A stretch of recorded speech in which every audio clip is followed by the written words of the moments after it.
इसलिए जब आप इसके अतिरिक्त अगर आप युवाओं की बात करते हैं तो इसके अतिरिक्त सरकारी नौकरी की मानसिकता से बाहर निकालने का काम और अन्य विकल्प भी इसी सरकार ने पैदा किए। जब आपने सरकार छोड़ी तो इस देश में स्टार्टअप की संख्या केवल 350 थी, आज बढ़कर के 2,30,000 से ऊपर हो गई। हम तीसरे दर्जे पर आन खड़े हो गए।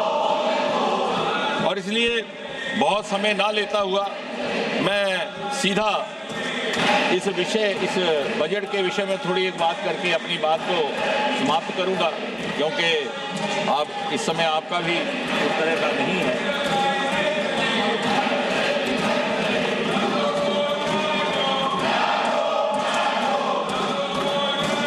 इस बिल की ये खासियत है कि the public examination prevention of unfair means amendment bill 2026, इसकी कुछ एक धाराएं मैंने कल भी व्याख्या की थी।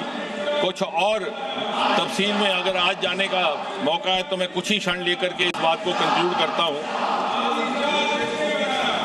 Public examination prevention of unfair means bill 2024 was enacted in January 24, लेकिन हाल ही के घटनाक्रम के बाद ये इस सरकार की संवेदनशीलता है and openness to accept the inputs and to learn from the experience and also to learn from the advice of the experts के लगा कि इसको और स्ट्रिंजेंट बनाया जाए। इस एक्ट के तहत जो अनअमेंडेड था उसमें भी the offence is cognizable, non bailable, non compoundable with stringent punishment.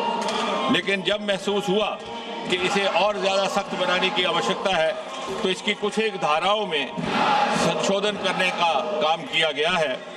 Section 1 of subsection 1 of section 10, person और person involve in malpractice, सरकार की अवधि थी 3 से 5 साल and fine up to 10 lakh, उसको बढ़ा करके 5 से 10 साल किया गया और जुर्माना 50 लाख तक। सर्विस प्रोवाइडर, जिसकी परिभाषा मैं कल दे चुका हूं इन माय इंट्रोडक्टरी रिमार्क्स, उनका फाइन था पहले 1 करोड़ तक, उसे बढ़ा करके 5 करोड़ कर दिया गया और उनको 4 साल के बजाय 8 साल तक कोई और एग्जाम कंडक्ट करने पर बाधित कर दिया गया। डायरेक्टर और मैनेजमेंट की सजा 3 साल से लेकर 10 साल से बढ़ा करके 5 साल से 10 साल तक कर दी गई। फाइन 1 करोड़ से बढ़ा करके 5 करोड़ तक कर दिया गया। और इसी तरह जो ऑर्गेनाइज्ड क्राइम है, बार बार कुछ एक सदस्यों ने उसका उल्लेख किया है, मैं उस पर भी वाजे कर दूं कि उसके लिए इम्प्रिजनमेंट 5 साल से 10 साल से बढ़ा करके 7 से 10 साल कर दी गई। Fine which was not less than 1 crore has been increase up to 10 crore. और इसलिए बहुत सारी यहाँ बातें की गई। मैं ये भी कहना चाहूँगा कि कोई भी बच्चा अगर सुसाइड करता है तो जितना आपको उसका खेद है उससे ज़्यादा हमें है, लेकिन हमें आंकड़ों में ना उलझाइए।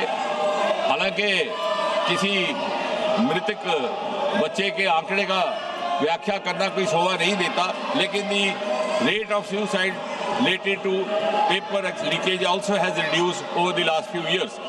यही कुछ एक बात कह करके मैं अपनी बात समाप्त करता हूँ।